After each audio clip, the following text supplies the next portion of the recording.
Hello viewers, আসসালামু আলাইকুম। তো আবার আপনাদের কাছে নতুন একটি ভিডিও নিয়ে চলে আসলাম। আজকের এই ভিডিওতে ইমোর বেশ কিছু গুরুত্বপূর্ণ সেটিং দেখিয়ে দিব, যেই সেটিংগুলো আপনাদের অনেকেরই কাজে লাগবে। ঠিক আছে, তো আপনাদের সবার কাছে অনুরোধ থাকবে ভিডিওটা শেষ পর্যন্ত দেখতে থাকুন। তো চলুন ভিডিওটা শুরু করা যাক। তো প্রথমে আপনাদের ইমোটা আপনাদের প্লে স্টোর থেকে আপডেট করে নেবেন। আপডেট করার পর জাস্ট আপনাদের ইমো অ্যাপ্লিকেশনটি আপনারা ওপেন করবেন। ওপেন করার পর এখানে দেখবেন যে সবার উপরের দিকে আপনাদের প্রোফাইল লোগোটি শো করবে, জাস্ট এইখানে ক্লিক করবেন। এখানে ক্লিক করার পর একটু নিচের দিকে দেখবেন যে 2 নম্বরের সেটিং আপনারা পেয়ে যাবেন, সিকিউরিটি অ্যান্ড প্রাইভেসি। আমি আবারও আপনাদেরকে দেখিয়ে দিতেছি। এখানে দেখবেন যে সিকিউরিটি অ্যান্ড প্রাইভেসি, জাস্ট এই সেটিংটাই ক্লিক করবেন। ওকে, জাস্ট এই সেটিংটাই ক্লিক করার পর সবার উপরের দিকেই পেয়ে যাবেন চ্যাট অ্যান্ড কল প্রাইভেসি। তো এই সেটিংটাই প্রথমে আপনারা ক্লিক করবেন। এটা খুবই গুরুত্বপূর্ণ একটা সেটিং, তো অবশ্যই এই সেটিংটা আপনার করে রাখবেন। তো এখানে ক্লিক করবেন। এইখানে ক্লিক করার পর এখানে দুটো সেটিং পেয়ে যাবেন, একটা প্রাইভেসি চ্যাট এবং কি নিচের দিকে ব্লক স্ক্রিনশট ফর কলস। জাস্ট এইখানে ক্লিক করবেন। এই সেটিংটার কাজটা কি, আপনি ধরুন আপনাদের বন্ধুদের সাথে যখন ভিডিও কলে কথা বলবেন, তখন অনেকেই আছে স্ক্রিন রেকর্ড নেয় বা অনেকেই আছে স্ক্রিনশট নেয়। তো আপনারা যখন এই যে ব্লক স্ক্রিনশট ফর কলস এই সেটিংটি চালু রাখবেন, তাহলে কথা বললো আর আপনাদের হচ্ছে বন্ধুরা আপনাদের স্ক্রিনশট বা স্ক্রিন রেকর্ড নিতে পারবে না। ঠিক আছে, তো অবশ্যই সেটিংটি আপনারা ওপেন রাখবেন, তাহলে আপনার ভিডিও কলে কথা বলার সময় কেউই স্ক্রিন রেকর্ড বা স্ক্রিনশট নিতে পারবে না। তারপর কি উপরের দিকে স্ক্রল করে নিচের দিকে চলে আসবেন। এখানে দেখবেন যে passcode lock. So passcode lock সেটিংটার কাজটা কি আমি আপনাদেরকে বুঝিয়ে বলতেছি। এই পাসকোড লক যদি আপনারা হচ্ছে সেটিংটি অ্যানিবেল করে রাখেন, তাহলে অনেক সময় দেখা যায় যে আপনাদের ফোন আপনাদের বন্ধু বা আপনাদের আত্মীয় স্বজন নিয়ে ইমোতে ঢুকে দেখে যে আপনি কার কার সাথে কথা বলতেছেন। তো পাসকোড লক যদি আপনি অ্যানিবেল করে রাখেন, তাহলে আপনার পাসওয়ার্ড ছাড়া আপনাদের ইমোতে কেউ প্রবেশ করতে পারবে না। ঠিক আছে, তারপর এখানে দেখবেন নিচের দিকে log in protection. So log in protection এই সেটিংটাও খুবই গুরুত্বপূর্ণ একটা সেটিং। এই সেটিংটি অবশ্যই আপনারা অ্যানিবেল করে রাখবেন। তাহলে হবে কি, আপনাদের ইমো নাম্বার কার কাছে থাকলো আপনাদের পারমিশন ছাড়া আপনাদের ইমো আইডি তাদের ফোনে ওপেন করতে পারবে না। ঠিক আছে, তো অবশ্যই এটা আপনার অ্যানিবেল করে রাখবেন।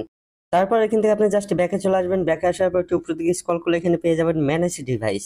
সো ম্যানেজ ডিভাইস সেটিংটা অবশ্যই খুবই গুরুত্বপূর্ণ একটা সেটিং। আপনাদের ইমো আইডি যদি আপনাদের ফোন ছাড়া অন্য কোনো ফোনে কেউ লগ ইন করে থাকে, তাহলে সকল ফোনের নাম আপনারা এখান থেকে দেখে নিতে পারবেন এবং কি আপনি চাইলে সেই সকল ফোন থেকে আপনার ইমো আইডিটি ডিলিটও করে দিতে পারবেন। ঠিক আছে, সো এখান থেকে দেখে নিতে পারবেন যে আপনার আইডি অন্য কোনো ফোনে লগ ইন আছে কিনা।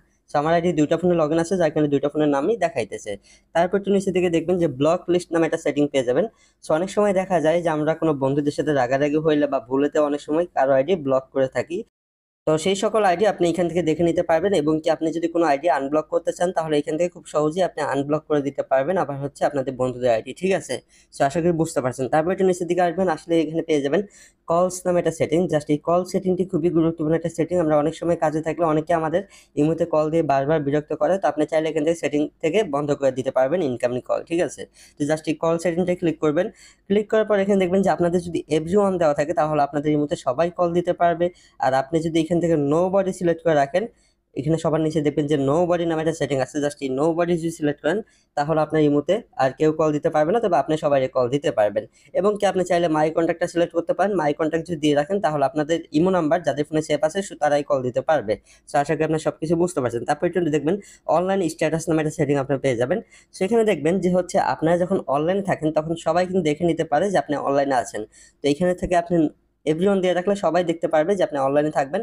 আর এইখান থেকে আপনি যদি নো বডি সিলেক্ট করেন, তাহলে আপনি সারাদিন রাত 24 ঘন্টা অনলাইনে থাকলেও ইমোতে কেউ দেখতে পারবে না যে আপনি অনলাইনে আছেন কি না। ঠিক আছে, তারপর একটু নিচের দিকে দেখবেন ইনপুট স্ট্যাটাস নামে একটা সেটিং পেয়ে যাবেন। জাস্ট এইখানে ক্লিক করবেন। এইখানে ক্লিক করলে অনেক সময় দেখবেন যে আপনার এসএমএস এর মাধ্যমে আপনাদের কোনো বন্ধুদের সাথে কথা বললে এখানে দেখবেন যে সবার উপরে টাইপিং লেখাটা উঠে। তখন আপনি এখান থেকে এই যে এভরিওয়ান দেওয়া থাকে, যার কারণে তারা দেখে নিতে পারে যে আপনি টাইপিং করতেছেন। আপনি যদি চান এখান থেকে নো বডি সিলেক্ট করতে পারেন, তাহলে আপনি টাইপিং করলেও কেউ আর উপরের দিকে দেখতে পারবে না যে আপনি টাইপিং করতেছেন। ঠিক আছে, তারপর একটু নিচের দিকে আসবেন, খুবই ইম্পর্টেন্ট একটা সেটিং, প্রোফাইল প্রাইভেসি। জাস্ট এখানে ক্লিক করবেন।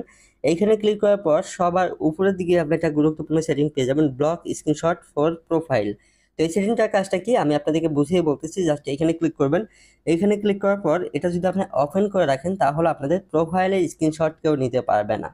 ঠিক আছে, আপনারা অনেক সময় দেখবেন যে আপনাদের বন্ধুরা হচ্ছে আপনাদের ইমো প্রোফাইলে স্ক্রিনশট নেই। সো এই সেটিংটা আপনি ওপেন করে রাখলে আপনাদের প্রোফাইলে স্ক্রিনশট কেউ নিতে পারবে না। তারপর এখানে দেখুন লক প্রোফাইল নামে একটা সেটিং পেয়ে যাবেন। জাস্ট এখানে ক্লিক করবেন। সো লক প্রোফাইলের কাজটা কি, এটা যদি আপনি অ্যানিমেল রাখেন, তাহলে আপনার প্রোফাইল ফটো এবং কি আপনাদের প্রোফাইলে কি কি আছে কেউ দেখতে পারবে না, সবগুলোই হোয়াইট দেখাবে। তারপর এখানে হচ্ছে অ্যাভেটার এবং কি ফলোইং, এগুলো সেটিং আপনারা কম বেশি সবাই জানেন, সেটা নতুন করে দেখানোর কিছু নেই। সো ভিউয়ার্স, এই ছিল আজকে ভিডিওটি যদি ভালো লেগে থাকে অবশ্যই ভিডিওতে একটি কমেন্ট করবেন এবং কি লাইক শেয়ার তো অবশ্যই করবেন। আর আপনারা যারা এখনো আমাদের চ্যানেলটি সাবস্ক্রাইব করেন তারা অবশ্যই সাবস্ক্রাইব করে আমাদের আরো বেশি বেশি সাপোর্ট করবেন। সবাই ভালো থাকবেন এবং কি নিচে